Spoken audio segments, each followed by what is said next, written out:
Buenas tardes ya a todos. Vamos a tener hoy una conferencia dentro del marco de Tribuna de Asia Oriental. En este caso nos visita, y agradezco especialmente el viaje que ha hecho. Esta mañana estaba en Madrid y ahora está aquí. La profesora Isabel Cervera, de la Universidad Autónoma de Madrid. Ella es, yo creo que una de las grandes especialistas de historia del arte de Asia Oriental de España. Yo los primeros libros que leía, todos los había escrito ella, no sé. Ya de hace 20 años o más, os hablo, Sí, bueno. No, es decir, es realmente... No, realmente es una persona que lleva mucho tiempo, es una gran especialista. Ella está, por un lado, en el Departamento de Historia y Teoría del Arte de la Universidad Autónoma de Madrid y también es miembro del Centro de Estudios de Asia Oriental de la Universidad Autónoma de Madrid. Ha trabajado, como ya os estoy comentando, temas de arte desde hace mucho tiempo, relaciones artísticas entre Asia y Europa, pintura y caligrafía china. Tiene un proyecto de una base de datos que se llama el Galeón de Manila.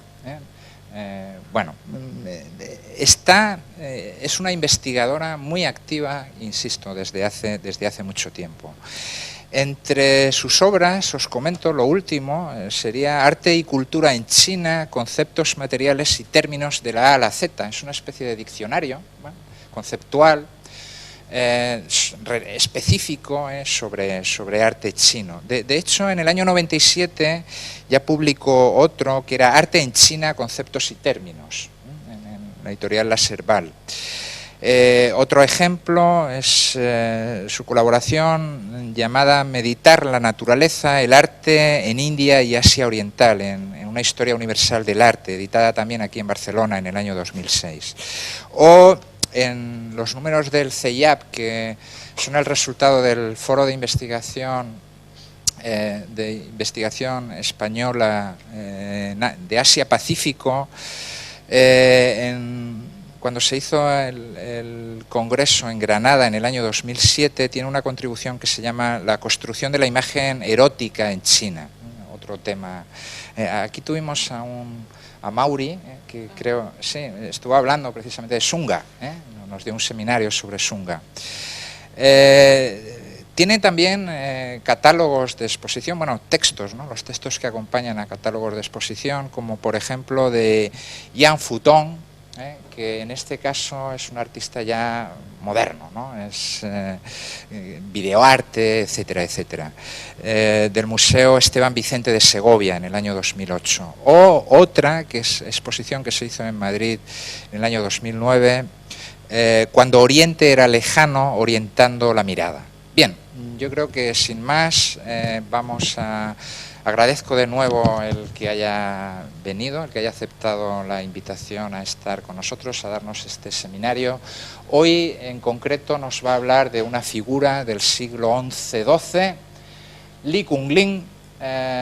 la Villa de la Montaña. Muy bien, adelante. Gracias, Isabel. Ya, ¿así se oye bien?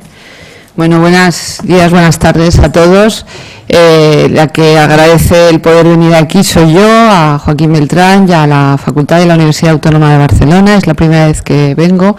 y puesto que somos también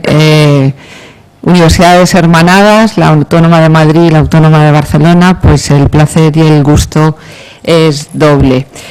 Cuando Joaquín me pidió esta conferencia, pues estuvimos viendo un poco cuáles serían los temas más adecuados a tratar. Y al final, aunque él me habló más de interculturalidad, pues decidí centrarme más en la obra de un artista, puesto que creo que no tenéis muchas asignaturas relacionadas con la historia del arte en vuestro grado y que quizás así pues también os serviría de mayor utilidad a la hora de acercarnos a ver cómo se lee una obra pictórica en China, qué significa el papel del artista, cómo se configura esa idea del artista en un periodo determinado, que es la dinastía Song, como podéis comprender, la dinastía Song del Norte, un momento tremendamente importante para ir definiendo precisamente estas cuestiones que os quiero hablar, que son la de la identidad del artista y el valor de la pintura también como una categoría artística elevada paralela a la de la caligrafía. Una historia que en China costó trabajo llegar a esa identidad artística plena, y que este personaje que ahora os voy a presentar, Li Kuan-lin, es quizás un prototipo del artista completo, en el que no solo se limita a ejercer la práctica artística, sino que es una persona, o era una persona extremadamente culta, perteneciente a la clase letrada, es decir, funcionario de altas responsabilidades, y además era un gran hombre conocedor de la cultura antigua de China. Era un gran coleccionista, hizo unos trabajos muy importantes también a la hora de recuperar el pasado, y es un poco a través de una de sus obras construir la biografía de la obra y también la biografía del artista. Por eso voy a hacer diferentes partes en el que hablaremos del contexto, hablaremos de la biografía del artista, como os digo, y también de la obra. La obra que he elegido se llama La Villa de la Montaña, en la traducción en castellano, y os pongo también su transcripción en chino. Es una obra muy interesante porque es una visión sobre el paisaje, pero realmente no es una pintura de paisaje en el sentido tradicional del término, sino es una visión de un paisaje cultural o una interpretación cultural del paisaje, en el que él recrea una villa de Wang Wei, uno de los grandes poetas de la dinastía Tang en China, que recoge en sus versos, y que él, como un homenaje, un tributo, no solo al personaje, sino a lo que representa a ese personaje en la cultura china, va a hacer como un mapa topográfico de esa villa. Él va a actualizarla en el siglo XI, ese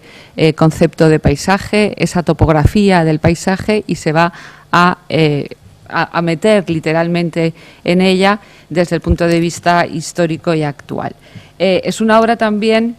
que nos ayuda a conocer los problemas que tiene la pintura china a la hora de autentificar, incluso a la hora de estudiarlo, porque son muy pocas las obras originales que se han conservado, y la tradición de ir copiando a pintores anteriores no solo es un método importante para ejercitar las cuestiones técnicas, como puede ser el uso del pincel y la tinta y aprender formas y conceptos, sino también para preservar el pasado. La fragilidad de los soportes en seda y papel ha hecho que muchas de ellas, como os digo, hayan perecido, y una de las grandes corrientes de los historiadores del arte de la pintura en China es dedicarse un poco a la autentificación de las obras, desde un punto de vista a veces ya excesivamente formalista, pero que en cualquier caso tiene su razón de ser. De hecho, la obra que os voy a presentar no es la original del pintor, porque no se conserva ese original, sino que se conservan 4 copias que os iré presentando y los lugares donde ellas están, y a partir de esas copias se ha intentado reconstruir la versión original y sobre todo el sentido original que esa obra pudo tener en ese momento y en el contexto, como os digo, que nos ocupa. Esta primera diapositiva os pongo el retrato de un letrado, no de Li Kuan-lin, que tampoco se conserva ningún retrato suyo, pero que nos define muy bien esa nueva idea o esa reivindicación del concepto de artista que se inicia en este periodo de la dinastía Song del Norte o Peisong. Es una persona que, como veis, está rodeada de un gran número de objetos y en un espacio construido, idealizado y conceptualizado también para representar ese concepto, como veis, del artista. Él está sentado en una cama, en un con, y detrás tiene 2 pinturas, una montada sobre un biombo, en la que aparecen, como veis, unos faisanes. Funciona unos faisanes, un espacio de la naturaleza más o menos construida, más o menos salvaje, y él hay un autorretrato de sí mismo, es decir, hay 2 imágenes de los retratos que también tienen otro tipo de interpretaciones, pero lo que nos interesa es un poco el atrecho que rodea a este personaje, que podía ser muy similar al de la vida de Li Kuan-lin. A él le interesa no solo quedar para el pasado, para el futuro, para la posteridad, como un artista en el que están aquí sus atributos con los papeles que coge en la mano, sino especialmente como un hombre conocedor y disfrutador de la cultura. No es solo un mero investigador de la cultura, sino son personas diletantes que ese conocimiento lo utilizan también para su propio disfrute. Y son todas estas obras de las colecciones de porcelana, de bronce, libros que tenéis aquí en la parte de la derecha, los que nos indican esa cualidad superior del hombre de cultura, que también está muy vinculado con el pensamiento neoconfuciano que se recupera durante el periodo Peisón y que tendrá también tanta importancia en los movimientos culturales, literarios y, como no, políticos. Es decir, es ese personaje idealizado que va a ir intentando reunir todas de esos objetos para mostrar su conocimiento y su grado de cultura. Como muchos de los artistas chinos, también a la hora de estudiar tienen su complejidad, porque normalmente no utilizan un solo nombre, como posiblemente ya sabéis, sino que suelen utilizar diferentes nombres, que nos sirven también un poco para trazar su biografía, desde su nombre original a los títulos que se les van añadiendo conforme también van adquiriendo un prestigio social y, como no, una categoría dentro de la carrera de funcionariado. Como sé que tenéis conocimientos de chino, bastante, porque creo que estáis en tercero la mayoría, podéis leer y podéis ir entendiendo algunos de ellos. Su nombre de pila, digamos, su nombre familiar es Li, su nombre es Conlin,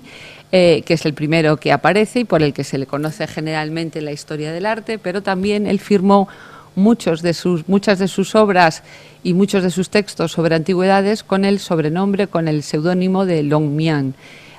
cogiendo siempre o manteniendo su apellido, haciendo referencia también a esas grutas del dragón que encontraremos precisamente en la pintura que vamos a hablar, o también a ese grado académico de Poshi, que aparece en el tercer término, o el de Chushi, que indica un grado dentro de la carrera funcionarial. Por eso muchas veces cuando se estudian las pinturas y se encuentran firmas tan dispares, a veces el problema de la atribución empieza ya simplemente con lo de las firmas, ir detectando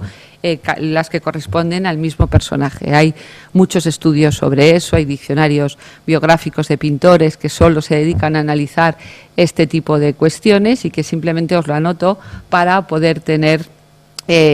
esta idea. Como os decía, la obra no es original, sino que son varias copias y actualmente se encuentran en 3 sitios, se encuentran en 4 sitios. Aquí veremos después el cuarto. Es el Museo Czernuski de París, uno de los museos de arte asiático que existen en Europa. No es tan importante como el Museo Guimet en cuanto a la extensión y la cantidad de sus colecciones, pero es muy interesante también en el contenido de sus colecciones, especialmente de arte chino y japonés. También está en Cleveland, en Estados Unidos, ahí solo hay 3 hojas, y en una colección particular hay también 3 hojas. Y hay una última, que es la que veremos después en las imágenes, en una fundación que se llama Villa Itati, que está cerca de Florencia y que la compró Berenson, un distinguido historiador del arte de finales del siglo XIX, que fundamenta sobre todo la tradición del conocedor, ¿no?, del atribucionismo, de ir catalogando una tras otra las obras. Y es precisamente la versión de Villa Itati la que se considera la más completa de todas y sobre la que se hacen la mayor parte de los estudios. Al poneros ahí 3 hojas, ya podéis ver que realmente no es un formato tradicional de un rollo horizontal o un rollo vertical. Es más bien un álbum que puede también extenderse horizontalmente y que se ha tratado de esa manera más íntimo. Veremos la implicación que tiene la elección de ese formato también con el tipo de paisaje que en él se representa. Bueno, no hace falta situaros mucho, pero de todas maneras lo he traído. Él vivió y desarrolló su carrera política en Kaifeng, entonces la capital de la dinastía Song del Norte, en un momento también de gran desarrollo económico y cultural, que tuvo como las consecuencias más importantes la fundación de la Academia de Huichol, la Academia Imperial, y también un auge en el comercio realmente muy importante, que posibilitó también un mecenazgo mucho más activo que en épocas anteriores. Y hay esos 2 factores que son muy importantes también para conocer la personalidad de estos artistas y lo que ellos quieren representar en sus obras. En esos momentos, en la Academia Imperial, lo que se hace o lo que el emperador manda hacer es buscar en todas las colecciones digamos, importantes de China, las obras principales, recuperar las que se hubieran perdido de las colecciones imperiales de la dinastía Tang, que se habían perdido muchas, y sistematizar el conocimiento, es decir, catalogar las piezas en función de los formatos, de las medidas, de los géneros, de los artistas, ir estableciendo así un método de investigación, un método científico para posteriormente poder trabajar con esas obras. Esa manera también de catalogar ese pasado y de apropiarse de ese sentido del pasado para poderlo transmitirlo al futuro no solo estará ligado a la pintura, sino también a la caligrafía, pero especialmente también a las obras de la antigüedad que ellos llamaban entonces, de las dinastías Shang y Zhou, especialmente bronces y jades. Y es el inicio de esa recuperación arqueológica del pasado que también pasará el filtro de la catalogación, de los comentarios, de las fichas catalográficas en las que Li Kongli hará un importante trabajo, como vamos a ir viendo, y que estará sin duda muy relacionado también con ese otro elemento que os acabo de indicar, que es la recuperación económica de Kaifeng en esa época, es decir, el comercio y la gran cantidad de dinero que entonces se podía manejar facilitará la formación de colecciones y favorecerá también el coleccionismo, pero sobre todo el mercado. Y muchos de esos estudios que se están haciendo están directamente relacionados con la apreciación económica de muchas de esas obras. Y es importante que se formen personas llamadas expertos entonces y a veces también ahora, que permitan definir lo que es real de lo que es una copia, que no solo es un proceso que existe en la actualidad en el mercado de las antigüedades, sino que viene de muy antiguo en China y en todas partes del mundo, por otra parte, ¿no? Y se hacían constantemente réplicas de esas piezas que iban sacando de las tumbas de una manera bastante poco científica, en lo que hoy llamaríamos más bien un expolio. Y eso nos abre también otro camino muy interesante para trabajar, que es el conocimiento de todo ese material arqueológico que en China siempre ha existido y que ha sido relacionado o relativo siempre al funcionamiento del mercado y de la formación de colecciones. Por eso, cuando la arqueología como disciplina científica llega a China en el siglo XX, se inicia un trabajo científico en el método, pero no quiere decir que la arqueología vaya a descubrir lo que ellos no conocen. Ellos conocían ese pasado y sabían perfectamente el valor que tenían sus piezas, y en ese sentido vamos a ir viendo también, como os decía, el papel de Li Kongli. Li Kongli llegó a la función pública en el año 1070 y consiguió su grado de doctor, que llamaríamos, y se incorporó más tarde a su puesto. Tardó más o menos 10 años en incorporarse porque prefirió seguirse dedicando a su actividad diletante de la cultura. Pertenecía a una familia bien situada económicamente y también en su casa pudo disfrutar del conocimiento de importantes obras a través de las colecciones familiares, lo que le dio un pozo tremendamente importante a la hora también del estudio, del amor a la cultura y desde luego de la clasificación de las artes. Los problemas políticos de esa dinastía, que conoceréis como la rebelión de Guangxi en el año 1069, pues colocarán a su padre en una delicada situación, por llamarlo de alguna manera, y tuvo que replegarse en segundo término y volvió a su lugar natal para continuar esa dedicación a la caligrafía y la pintura. No hay que olvidar también que en el caso chino la condición de funcionario y sobre todo con cierta responsabilidad les va a permitir también una gran libertad económica, porque no van a estar tan pendientes de los encargos como en la tradición cultural europea y por tanto no necesitan vender las obras, y en ese círculo elitista en el que crece y se desarrolla después la obra de Li Kongli, el tener dinero en medio, el vender las obras era una manera también de despreciar el arte y de considerarlo una artesanía más que un arte. Es decir, nunca hay dinero por medio. Son mucho más sutiles. Él mismo, Li Kongli, no vendía ninguna de sus obras, pero a veces las hacía para regalar y con el ánimo también de conseguir algo, porque necesitaba algún favor político, algún favor administrativo. Es decir, que no se venden en un sentido muy directo, pero sí que hay esa circulación de interés de la pintura que es interesante también que la tengamos en cuenta. Una de las imágenes pictóricas más interesantes que nos hablan de esta vida en Kaifeng es esta obra que no sé si conocéis, que es el Qingming Sanhe Tu. Es una traducción complicada porque hay muchas, he elegido esta, que es a lo largo del río durante el festival Qingming. Es un gran rollo horizontal en este caso. Una de sus copias se reencontró en el año 54, en 1954, en Pekín, y hay una obra en el Museo de la Ciudad Prohibida y otra en el Museo Nacional de Taipei. Yo os invito a que os entréis en la página del Museo de Taipei porque hay una reproducción estupenda de este rollo con un vídeo y podéis parar tranquilamente para hacer zoom de la propia pintura y ver un poco ese sentido de narración casi cinematográfica que tienen las obras de arte en China. Y aquí simplemente os la pongo para que veáis ese sentido de comercio, de bullicio, que los pintores en esta época, por encargo del emperador, presentan y que se ha quedado también como una muestra del progreso de China. Tanto es así que en la pasada Expo de Shanghái, una de las obras que eligió el gobierno chino para la decoración de su pabellón fue precisamente esta, porque querían establecer una vinculación entre ese progreso urbano del pasado y el progreso urbano actual, ¿no? Y era muy claro unir los nexos y la sutilidad de la imagen en este caso. Como os decía, es muy importante ese trabajo de recuperación del pasado y en el que Li Kongli, además de pintor, va a tener un papel esencial. Estas son dos parejas de trípode de la dinastía Shang que forman parte de su interés coleccionista,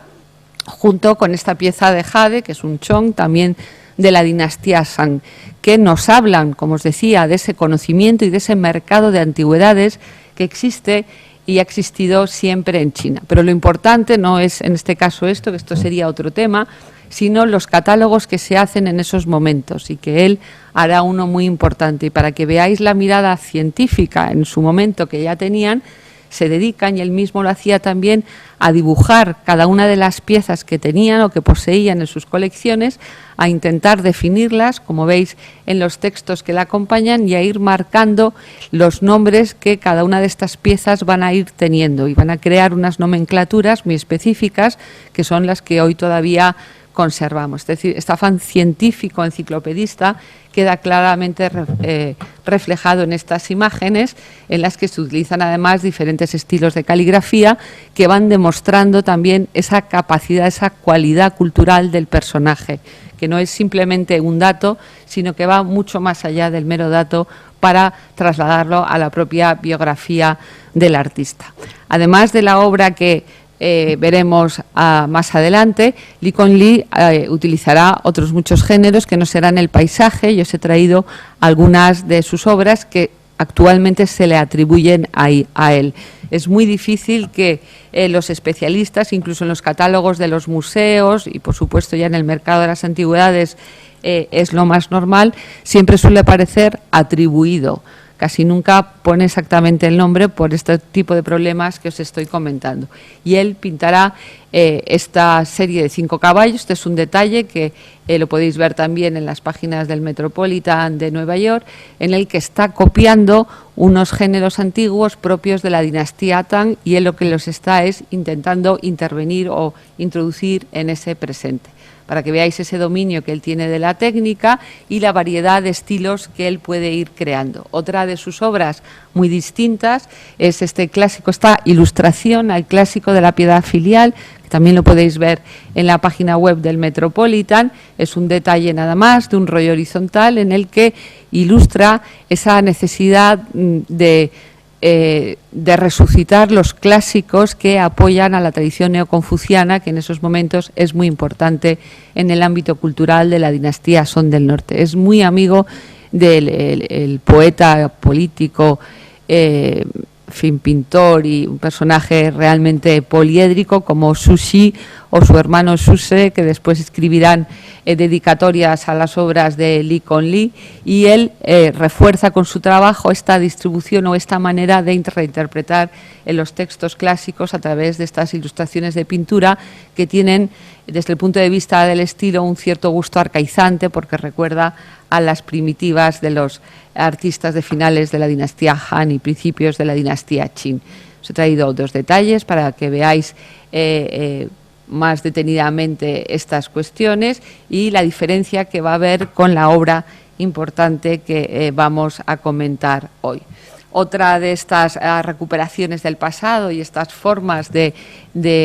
adentrarlo en el presente es esta obra que es El regreso de Tao Chin, que es el seudónimo del gran poeta Tao Yuanmin, uno de los principales poetas de la tradición cultural china y que van a recuperar Xu Xi, Xu She, Mi Fu, en fin, todos los artistas del periodo de la dinastía Song como el ideal del diletante, del artista y del hombre desprendido de las cosas materiales y más interesado por los aspectos culturales o espirituales derivados de la práctica artística, y en el que nos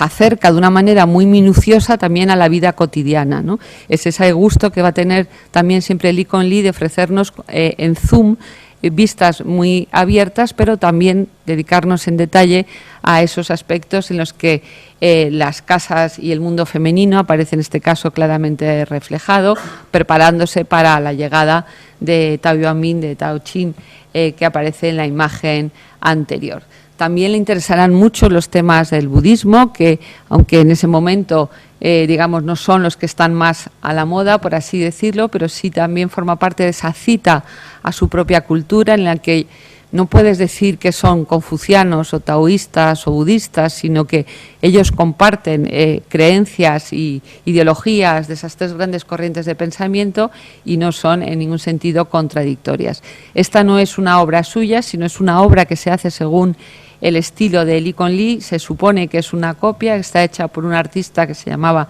Ma Yun-chin, como aparece ahí, y es de un siglo posterior a la vida de Lee Kuan Yew, y es una disputa entre 2 personajes del budismo, dentro del budismo mahayana, y que también está muy representado en las grutas de Tunhuan en Macao, y que va a ser una de las maneras también paradójicas de poder establecer esas discusiones culturales o esas cuestiones de ideología que en esos momentos se están debatiendo en época de Lee Kuan Yew. Es en definitiva el tema del debate intelectual y de la libertad de ideas también que él rebate junto con todo su grupo. Lo que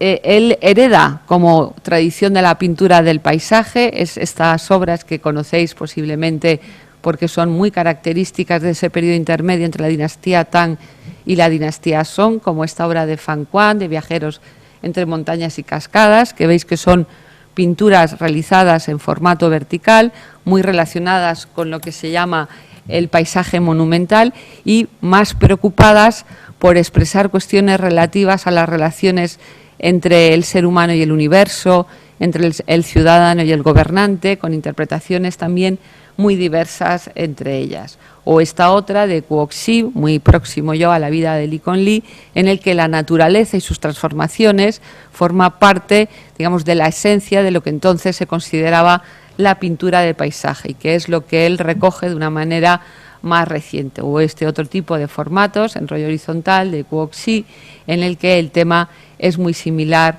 a los anteriores. Otra de las cuestiones interesantes y que nos remiten incluso a la obra de la disputa de Vimalakirti es el inicio de la representación de las reuniones, que se suelen traducir como reuniones elegantes, un término que en chino es yachi,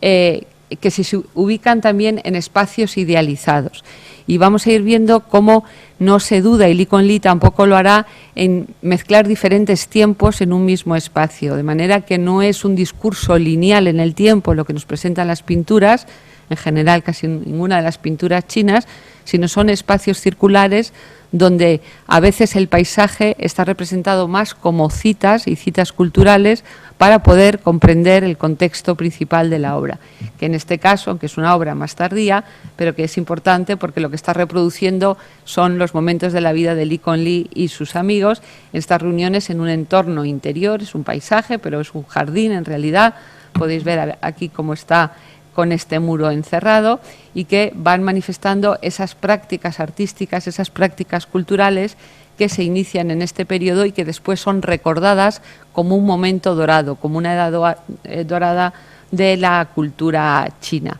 frente a estas mucho más austeras, también de la dinastía siguiente, pero que están muy relacionadas con, en este caso, las poesías de Zhu Xi. Es decir, podemos pasar de la melancolía activa al detallismo, como hemos visto, más importante. Pero vamos a ir directamente ya a la obra para que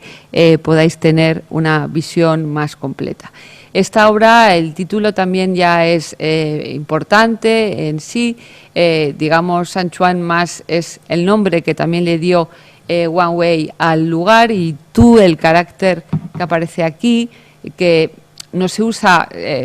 normalmente ahora se utiliza más el de Hua para referirnos a la pintura, pero tradicionalmente se utiliza el de Tu, que muchas veces está relacionado con la idea de mapa, con la idea de cartografía. Y es muy importante que unamos ese sentido o esa interpretación también en la visualización del paisaje que vamos a ver, porque lo que él traza más bien es una cartografía del lugar a modo de un mapa, donde va incluso marcando, como vamos a ver en diferentes círculos, los diferentes lugares, cada uno con sus nombres. Aquí os he puesto ya la lista completa de todas esas interpretaciones y copias que hay a la obra de Li Conli. Como veis, están muy dispersas, y la que es más completa, como os decía, es la de Bilai Tati, que corresponde al siglo XV. Pero veis que hay obras, por ejemplo, la de Taipei es una fecha indeterminada entre el siglo XVII y XX, que ya es poco determinar. La más antigua que se conserva es del siglo XIII, pero es también la que tiene menos hojas, y en algunas otras encontramos que tienen también, como esta de Pekín, colofones de artistas que van hablándonos de lo que se llama en el campo de la historia del arte la fortuna crítica de la obra. Es decir, muchas veces los comentarios que se hacen sobre las pinturas en nuestro contexto se hacen en libros aparte y se escriben biografías de artistas o críticas de arte. En fin, la historiografía artística va de un modo independiente, pero en el caso de China hay obras muy importantes de la teoría del arte que aparecen directamente escritas sobre las pinturas, algo que aquí, pues imaginaros que escribe alguien sobre las meninas y su opinión de las meninas, y viene el siguiente, vuelve a escribir. En fin, para nosotros tampoco el formato es igual y la consideración no es la misma. Por eso también es muy interesante el estudio de los colofones y los sellos de las pinturas. Y estos son los que aparecen en la colección del Museo de Pekín, después al finalizar la obra, que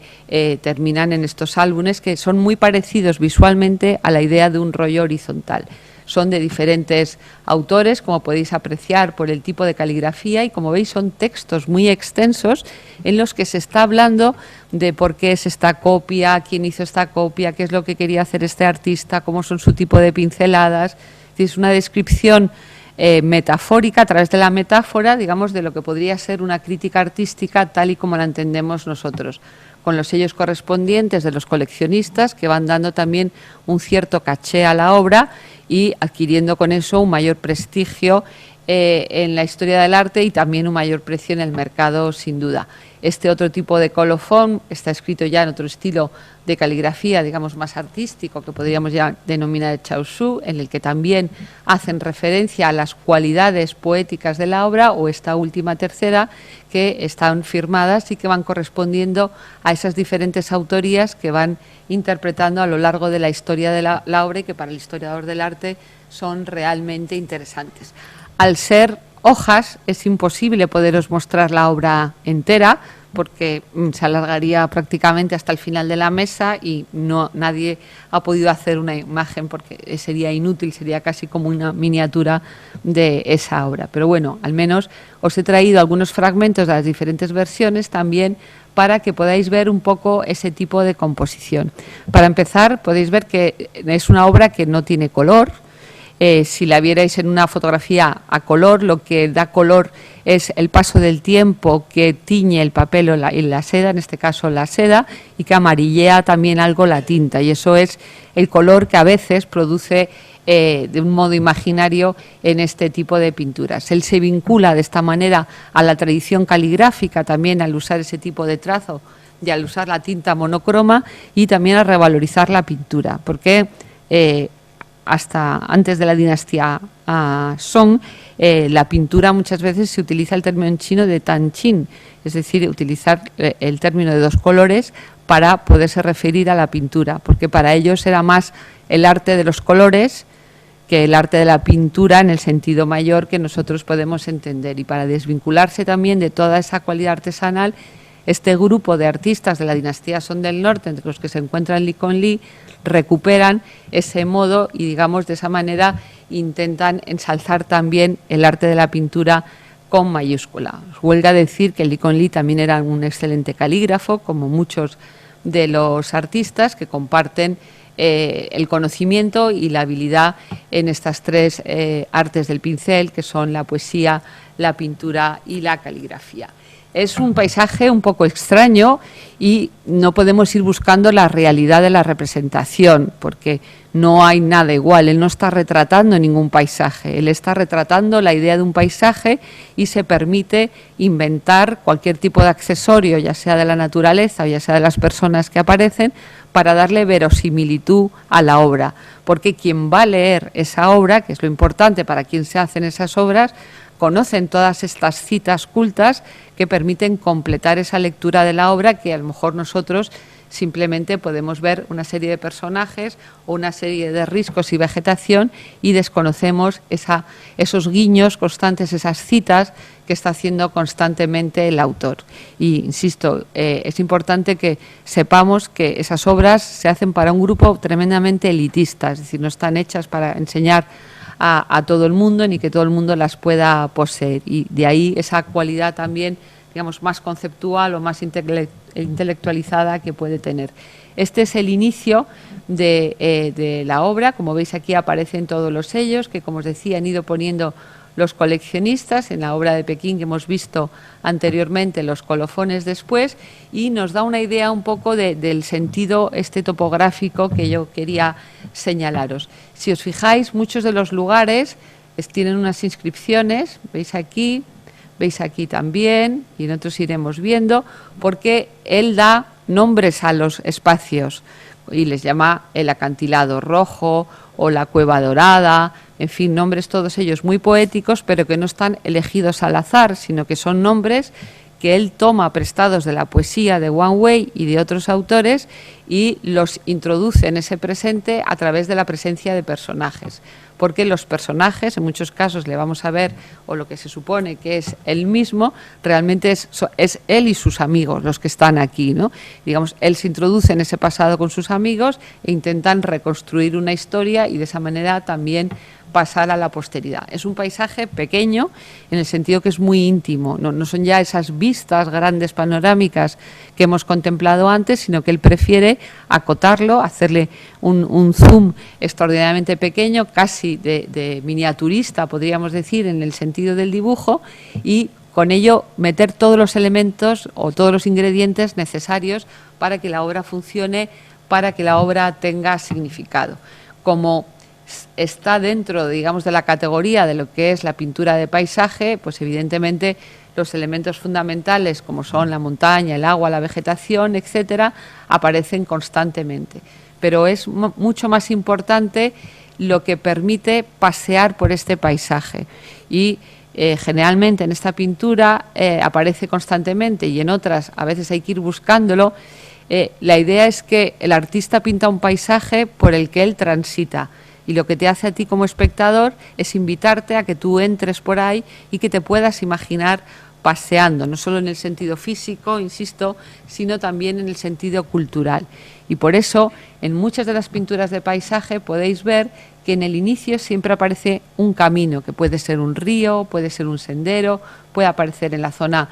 superior, más o menos escondida, pero es un elemento que te ayuda a introducirte en la pintura y que va situando siempre personajes, en este caso va a ir apareciendo aquí, que nos van a ir indicando el recorrido figurado que va a hacer por esos diferentes sitios, por esos lugares históricos que él quiere recordar y quiere recuperar dentro de la actualidad de su presente. Este tipo de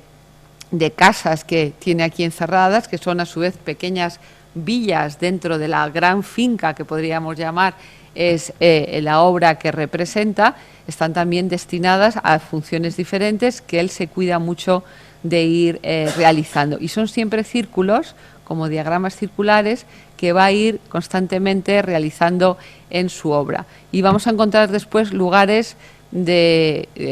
mayor quietud o lugares donde poder reunirse con las personas. Si vosotros veis esta obra, no tiene ningún sentido, porque ¿qué hace aquí un personaje sentado y aquí otro, cuando se supone que hay una distancia suficientemente fuerte y aquí una cascada por la que cae agua? Es decir, conversar, difícil lo iban a tener, como no fuera gritos, ¿no? Y el ambiente no es precisamente para ese tipo de conversaciones, sino para algo mucho más íntimo, como os estoy diciendo, y en realidad a veces es la misma persona que va haciendo como si fuera también a veces un poco un dibujo animado, ¿no? Que va simultaneando las posiciones hasta encontrarse, digamos, de frente a esta idea. Es una imagen, digamos, metafórica, que hay que saber leer y que hay que saber interpretar cada uno en su contexto. Podríamos hablar también del tipo de estilo de pincelada que se denomina paemiao, a veces también se denomina compi, porque es muy precisa en ese sentido, pero nos interesa más el carácter cultural, como os decía, que tienen estas. Otro detalle de otra de las copias, en este caso la del Museo del Palacio de Taipei, aparece también personas descansando, es decir, porque son paisajes extraordinariamente extensos o dan esa sensación de una gran extensión en la que hay diferentes lugares para poder descansar, porque al fin y al cabo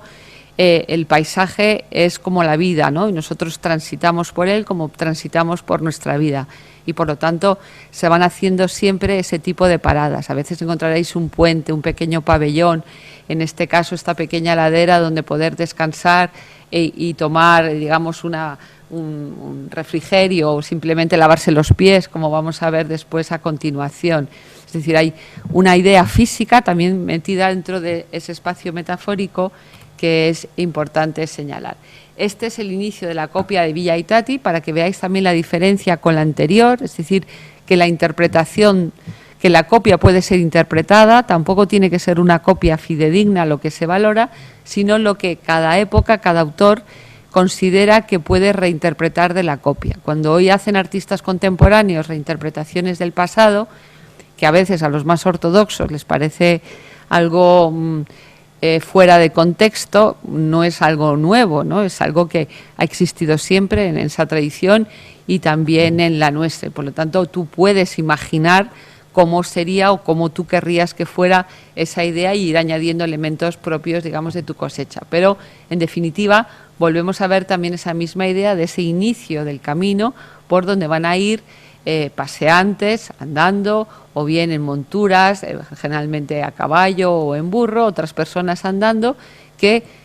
como os decía antes, pueden ser las mismas, que van a ir haciéndolo en diferentes momentos hasta ir encontrando los lugares también de parada en ese sentido. Otra de las cuestiones importantes en esta obra y en todas estas obras de paisajes, que generalmente no aparecen figuras femeninas nunca. Es también en ese sentido una pintura de género, porque solo son hombres los que aparecen, más jóvenes, más mayores, y que en ocasiones aluden también a esos viajes que tienen que hacer los funcionarios cuando se trasladan de puesto a puesto, y en el que las mujeres nunca, como os digo, aparecerán, sino como las pinturas anteriores, en un espacio doméstico interior, esperando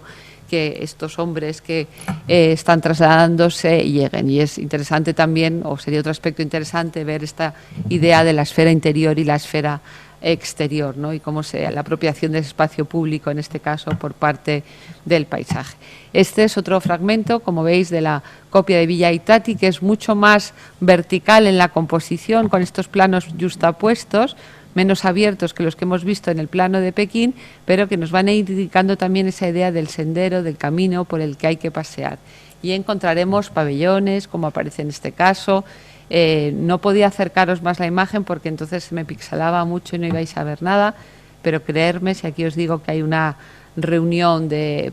letrados y que cada una de ellas después lleva su propia poesía al final del cuadro. Es decir, es la yuxtaposición de diferentes escenas, de diferentes secuencias, utilizando el espacio un poco como resultado.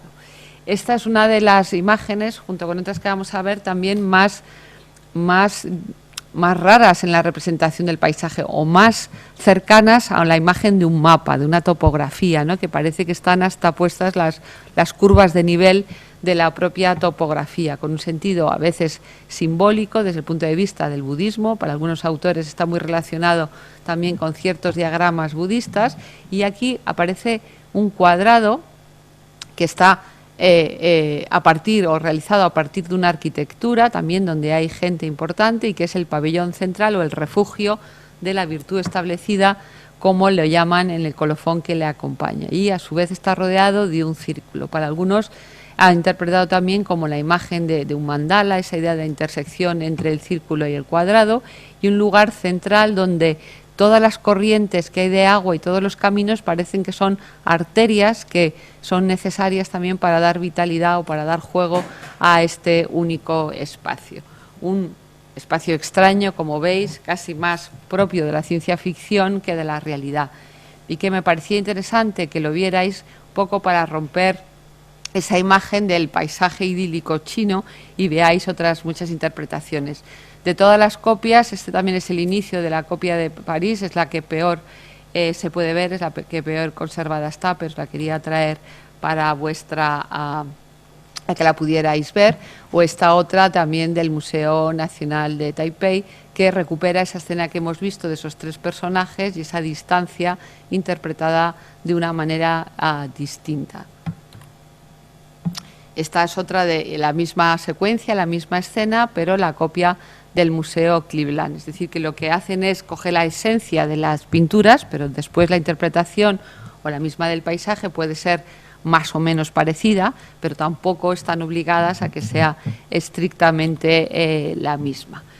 Este caso volvemos, porque vamos a recuperar ya esta obra para conducirnos a otro tipo de reuniones. Esta es extremadamente también importante en la obra, porque nos saluda a esas reuniones que os he dicho antes, después Chao Men-fu, otros artistas recuperarán, y son reuniones también un poco a veces imposibles, ¿no?, que parecen una asamblea de letrados, aquí que están mirando a no sabemos qué. Este es el único que tiene una posición que parece recoger a todo el grupo, pero parece que están viendo como si tuviera aquí una pantalla y estuvieran todos viendo o una escena de teatro o cualquier otra cosa, y que recuerda a estas asambleas que se hacían también en los contextos budistas y que él conoce muy bien. En esas ocasiones, dado también los problemas políticos que existían durante la dinastía Song, se utiliza muchas veces la metáfora para introducir temas que pueden tener cierta censura en esos momentos, y como os he dicho, él vive en ese momento de convulsión con la rebelión de Wan'an-she, y Sushi, su amigo, es una persona muy marcada políticamente y lo introduce en estas secuencias también para poder diluir la responsabilidad del caso. Utiliza este tipo de personajes primordiales, o aquí con una jerarquía claramente forzada, mientras que aquí, digamos, está el mundo de los sirvientes, en el que están supuestamente preparándole las comidas, o esta comida campestre que también forma parte un poco de la imagen de la ilusión. Este es un detalle de esta obra, que como veis es una asamblea un poco extraña, en el que todos están tocados con los bonetes de letrados, salvo este personaje y por supuesto el ayudante que les sirve, y en el centro tienen una pequeña obra, es un pequeño trípode en bronce, y no se sabe si es una conversación de las que ellos hacían para hablar sobre sus objetos, sus colecciones. Ellos son coleccionistas y gustan compartir con los demás y también a veces presumir, ¿por qué no?, de lo que han adquirido, pero sobre todo medirse culturalmente como si fueran un poco de gestas poéticas o de concursos poéticos, en este caso a través de las imágenes. No se hacía esto. Es decir, esto no sucedía en la realidad, es como un espacio cinematográfico que refleja la realidad sin tener por qué ser, en este caso, esta. O este otro ejemplo de uno de los artistas al que está aquí aludiendo, se piensa que este personaje de aquí podía ser un retrato de Wang Wei, de este personaje que no se parecen en sentido absolutamente nada, pero que aquí aparecen personificados. Otro de los espacios interesantes es esta imagen del acantilado de la lluvia, porque es excepcional, y si os fijáis aquí, no sé qué tal la veis desde ahí, desde la lejanía, pero veis a un personaje que se está lavando los pies en un charco de agua que sale de una fuente. Es el propio Lee Kuan Yew, es el único, no retrato, pero representación del artista que vive también la pintura dentro de esa cotidianidad y nos refleja, digamos, una estación de calor donde se paran tranquilamente y pueden hacer este trabajo más cotidiano y manejar de esa manera esos distintos tempos que estamos hablando en ellos. Este es un detalle muy singular porque es muy poco común que aparezca esa imagen tan personal, tan cotidiana de un letrado de tanta importancia y en un contexto tan cultural o cultivado como el que aparece en esta ocasión. O esta otra del pabellón de la meditación y la tinta, donde la gente lo que está haciendo realmente es trabajar, es escribir y pintar, no como trabajo, sino también como ocio, como una reunión a ver quién de aquellos pinta mejor o quién de aquellos hace mejor un poema, que están aludiendo a esa reunión del pabellón de las orquídeas que caligrafiara Wang Shiqi en el siglo IV. Y a partir de estas citas, ellos lo que están es intentando hacer una historia también de su cultura bajo unas nuevas interpretaciones que en este caso corresponden a las dinastías Song. Es importante también después detalles que ahora simplemente lo podemos mencionar y que después los estudiosos se dedican a ello. Si os fijáis, aquí hay una imagen budista, es decir, que tiene presente el budismo dentro de la formación también de los letrados confucianos, y a derecha e izquierda están los diferentes sirvientes preparándoles comidas o calentándoles, adecuándoles el lugar. Es un espacio cerrado, en este caso, es una de esas pequeñas círculos que hemos visto en otras imágenes y a los cuales también se acerca un personaje que por la indumentaria es un monje más que un letrado. Es decir, que hay que ir mirando muchos de esos detalles para poder ir comprendiendo el significado, los múltiples significados que estas obras pueden tener. Este es un detalle de la obra en el que aparecen estos dos letrados ejerciendo su gusto, su trabajo, con toda esta serie de objetos también relativos a los bronces que hemos comentado antes, y la imagen budista que aquí la veis mejor. Esta es otra imagen, la misma imagen pero de otra copia, esta es de Villa Itati, para que veáis esas diferencias. Y estos últimos,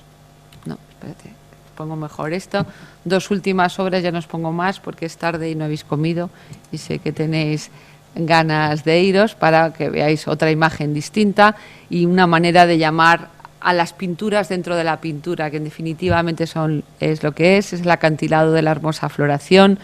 nombres también, todos ellos procedentes de la poesía, y que simplemente son espacios, son escenarios que el artista va creando para poder escenificar algunas de las secuencias que los poetas han cantado y que ellos también están recreando en la actualidad. Y aparecerán, lo veis, la misma escena de los letrados en esas conversaciones, los sirvientes aparecen derecha e izquierda, ocupándose, preparándose de ellos, pero es muy interesante aquí este tipo de diagrama también que hacen, muy parecido al otro que os he enseñado, y que parece más eso, un estudio topográfico de niveles del terreno que una escenificación, no sabemos de qué, parece que son terrazas de distintas floraciones y que nos indican ese sentido también de la cartografía del paisaje más que de la representación del paisaje. Aquí tenéis algunas de estas. Esta parte se llama también Descansando en las montañas Longmian, que es un guiño que él hace a su propio nombre y en el que se atribuye también en ese sentido a la propiedad del espacio, aunque realmente no era suya. Él tenía una pequeña villa también, pero no de estas características. Posiblemente, a lo mejor lo que quiso es traspasar esa pequeña propiedad suya a esta enorme propiedad en el sentido cultural del término. También, como detalles, es muy interesante este trípode, es un trípode de bronce antiguo, que en fin uno no se lo lleva para el campo para calentar ahí el té, ¿no? Pero que él tiene la libertad de colocarlo porque la pintura también es ficción y la pintura es libertad, ¿no? Los pintores no tienen por qué representar la realidad tal y como es. Ahora conocemos que hay otros medios, pero ni siquiera los fotógrafos tampoco están obligados a ellos. El artista crea mundos y nosotros tenemos el gusto de interpretarlos o la dedicación de interpretarlos también. Esta es una de las últimas imágenes, creo que ya sí, en las que suben y hacen una alusión a estos paisajes monumentales en el que los viajeros, en este caso Lee Kuan Yew y Xu Xi, se dedican a contemplar desde este risco el acantilado para después hacer la famosa poesía del acantilado rojo que hará Xu Xi. Esta es la misma imagen, pero de otra copia, para que veáis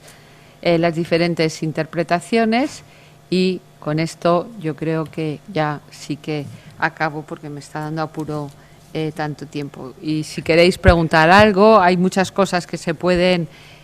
hablar sobre este mundo que representa Lee Kuan Yew, pero en fin, el tiempo es limitado. Si Joaquín lo considera, cuando vuelva este fin de semana os puedo mandar una bibliografía de temas básicos para que se la pases a los alumnos que estén interesados. Y si queréis alguna pregunta, encantada de... Muchas gracias por la conferencia, muy interesante. Y es una pena que no se pueda extender un poco más. Muy bien, ¿tú querías preguntar algo? Claro, estas imágenes, cada paisaje, depende de las copias, claro, son como muy distintos. Entonces da la sensación de que el artista da la idea y después cada persona que copia... Qué vergüenza hablar con eso.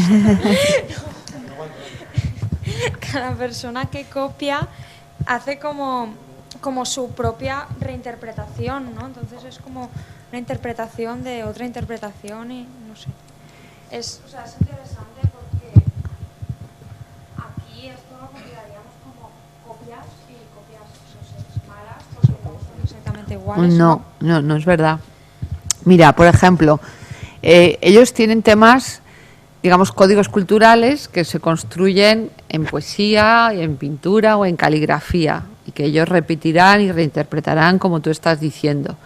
Pero eso no quiere decir que sean consideradas copias, que algunas sí lo son y tienen su valor. Pero tú imagínate que en nuestra cultura también tenemos nuestros propios temas, desde los temas religiosos. Si tú puedes pintar una Inmaculada, que la han pintado muchos pintores a lo largo de la historia,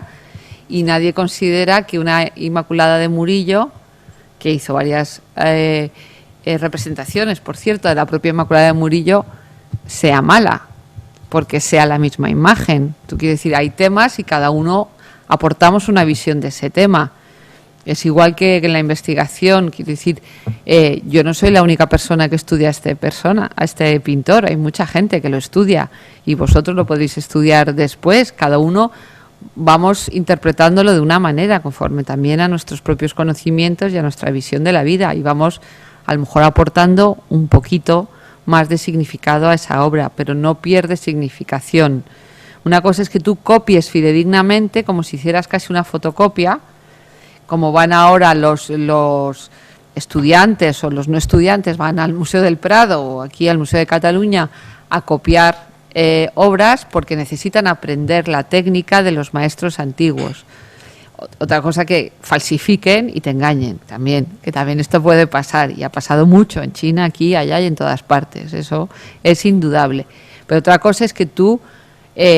quieras interpretar un concepto o una idea que otros artistas también han trabajado y que lo quieras hacer porque te interesa esa interpretación que hizo Lee Kuan Yew y que en este caso sirve. Para los historiadores del arte, que no somos artistas tampoco y no es para el público para el que nos dedicaron la obra, forma parte de otro problema, que es el que tú dices, que muchas veces, y entre los historiadores del arte de la pintura de China hay muchas controversias para definir el original o de la copia, ¿no? Y ha habido copias que se han considerado originales y al cabo de 40 años han pasado a ser copias y la copia ha pasado a ser original porque los nuevos estudios, radiografías, etcétera, han permitido con esos métodos establecer autorías distintas, ¿no? Entonces, una cosa es distinta para el historiador del arte o para el experto que quiere catalogar obras de cara al mercado, porque es un problema muy grave, desde luego, pero otra cosa como creación artística tampoco es tan grave. Lo que pasa es que nuestro sentido de la originalidad, de la obra original y es muy diferente quizás a lo suyo también, ¿no? Pero un poco al pie de este mismo tema, ¿nos llega o sabemos quiénes son los autores de esas versiones? Porque yo estaba pensando, sí, hay muchas Inmaculadas, hay muchas Pasiones, por ejemplo, o Picasso hizo sus Meninas, pero sabemos que las Meninas de Picasso son de Picasso, no se las atribuimos a Velázquez de rebote. Me refiero, ¿sabemos todas estas versiones posteriores de Lincoln Klein? Algunas sí, otras no. Otras simplemente ha quedado la imagen de la copia, pero no ni siquiera el autor, ¿no? O también se duda de quién es el autor, porque muchas veces no firman la obra o firman con seudónimos, o la obra está en mal estado y se ha perdido la parte de la firma, o se han interpretado de diferentes maneras. Muchas veces sí se ve, y como alguna que os he puesto según el estilo de Lincoln Lee. Sí. Y eso lo veréis muchas veces, que reconocen que están siguiendo ese modelo de copia, ¿no? Pero no siempre se puede reconstruir también esa historia para saber quién pintó, por qué, etcétera. Pero con todos esos problemas han llegado a la colección imperial y aún sigue habiendo problemas de si realmente es la copia o de la copia, el original, etcétera. A nosotros ahora nos sirven también porque es la única manera de conocer obras que no hubiéramos conocido más que por referencias textuales, con lo cual también para nosotros es un documento como fuente, como estudio importante, y ver cómo efectivamente en el caso de la cultura europea, por ejemplo, pues cómo se interpreta en el siglo XX las Meninas es interesante, y no le quitamos valor de originalidad a Picasso. Picasso no podría pintarlo como Velázquez, porque entonces ¿para qué pasa el tiempo, no? Sí. Es decir, que sería un anacronismo un poco mantener esa idea, ¿no? Y nosotros lo vemos aquí más claramente porque diferenciamos mucho mejor los estilos, y en el caso chino nos cuesta un poco más verlos. Gracias. Bueno, a pesar de que ha aparecido algún elemento budista en alguna de las obras que nos has enseñado, supongo que Lincoln Lee era más bien su ideología era más bien neoconfuciana, ¿no? Por los elementos de trípodes y tal de las dinastías Zhou y tal, y también porque, no sé si has dicho antes que estaban de alguna forma financiados, bueno, no sé, por el gobierno. Bueno, es que el funcionario está financiado por el gobierno. Pues supongo que, bueno, momento, no sé si habrá escrito algo, pero simplemente supongo que es neoconfuciano, ¿no? Este autor. Ya, lo que pasa es que el neoconfucianismo no puede ser neoconfuciano y budista. ¿Qué contradicción hay? Es decir, el neoconfuciano es una ideología más social, más política, y el budismo es algo mucho más privado, que no tiene por qué contradecirse, ¿no? Y digamos que además hay un momento que se sintetiza toda esta cuestión. Lo que el neoconfucianismo lo que hace es recuperar esos valores de la tradición para superar, digamos, el periodo budista chino más importante centrado en la dinastía Tang, pero no son excluyentes, ¿no? Y muchos pintores, por ejemplo, Wang Wei, el gran poeta, pues él era budista. En fin, es que ser en castellano es muy duro, ¿no? Pero estaba próximo al budismo y estaba próximo al taoísmo, y según qué autores leas te lo van situando en una manera, un poco una visión muy occidental de intentar que no, las cosas no puedan ser complementarias, sino que tengan que ser excluyentes. Yo creo que no tienen que serlo, ¿no? Bueno, una más, la última. ¿Una más? Bueno, pues muchas gracias. A vosotros. A vosotros.